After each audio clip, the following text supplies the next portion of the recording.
C'est pas possible, j'en peux plus. Une femme trans en MMA a explosé une autre femme. Je précise que j'ai absolument rien contre les personnes trans. Chacun fait ce qu'il veut. Mais quand on mélange sport de compétition et trans, c'est pas normal. Cette femme trans est un ancien mec des forces spéciales. Et même si aujourd'hui c'est une femme, il a une masse musculaire et un taux de testostérone bien supérieur à celui d'une femme. C'est donc pas normal qu'il se batte contre une femme. C'est pour ça qu'il y a des catégories dans le sport. Hommes, femmes. Ce n'est pas être sexiste, mais juste être logique. Ça ne sert pas du tout la cause des femmes qu'on autorise des femmes trans à concourir contre elles. Une personne trans aura clairement un avantage physique. C'est donc injuste pour ces athlètes féminines et pour le sport.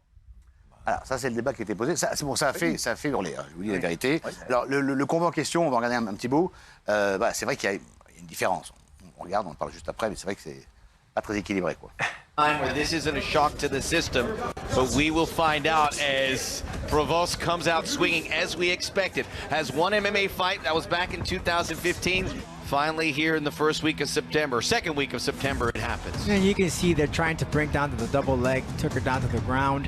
McLaughlin's got the back of Provost, and now it's dug in deep. And the tap. Alana McLaughlin.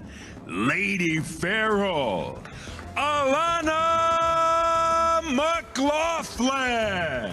Voilà. Alors, Gilles, qu'en est-il pour la législation autour des sports de combat et des sports en général? Il pose une vraie question quand même qui est pertinente, puisqu'il faut savoir, en France par exemple, il n'y a que la fédération de rugby à 15 qui autorise des joueuses transgenres si elles ont suivi un traitement hormonal pendant 12 mois. Sinon, c'est interdit. Et l'athlétisme au niveau mondial, on est en pleine actu, vient d'interdire à des personnes transgenres de disputer des compétitions féminines. C'est une vraie question, c'est pas du tout une question... Alors, c'est pas du sexisme. C'est pas du tout du sexisme, absolument pas de la transphobie du tout. C'est simplement un débat sur y a-t-il une équité sportive.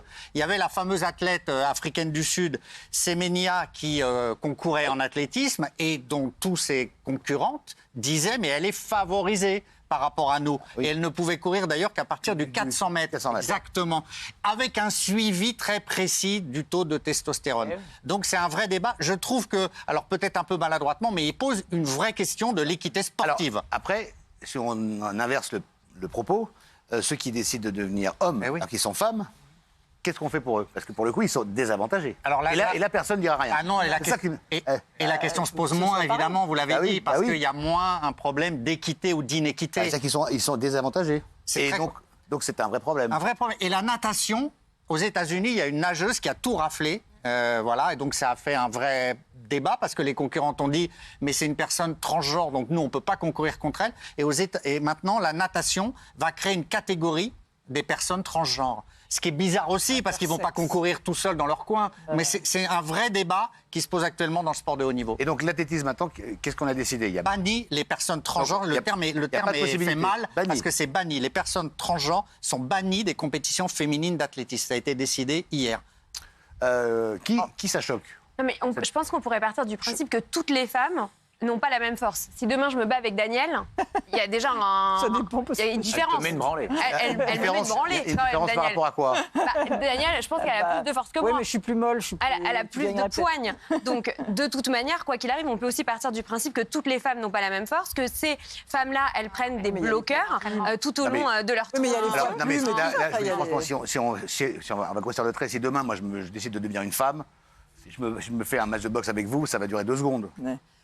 Non, parce que tu auras pris aussi des bloqueurs qui auront fait que ton taux de testostérone parce qu'en fait, je pense qu'il y a un peu de mal avant que je rétrécisse quand même. On parle de la force physique également, la force physique de l'homme, sans dire, parce qu'on rentre toujours dans les débats, la femme plus faible, mais la force physique de Benjamin, entre guillemets, est déjà en place. Oui, donc mais elle même baisse grâce au taux aussi de testostérone que ces personnes prennent tout au long de leur transformation. Ce que dit Amélie est tout à fait vrai par rapport aux bloqueurs. Hein. Il y a le débat, les personnes transgenres disent, mais il y a des bloqueurs. Vous pensez que le traitement diminue?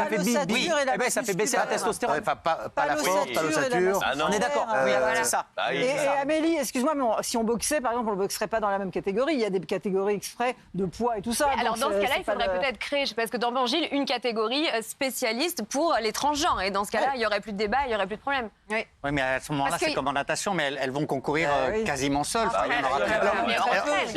Encore une fois, si demain, on dit, voilà, non, il n'y a pas de raison, puisqu'on a reconnu l'existence en tant que femme d'une personne, ou en tant qu'homme d'une personne transgenre, on doit les laisser participer à des compétitions, quelles qu'elles soient. Ça ne vous choquerait pas, Gilles?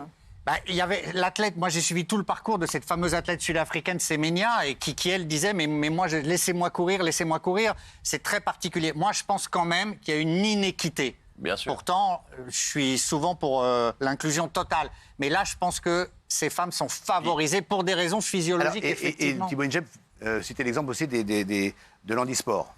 Est-ce que c'est un bon exemple où il est à côté de la plaque?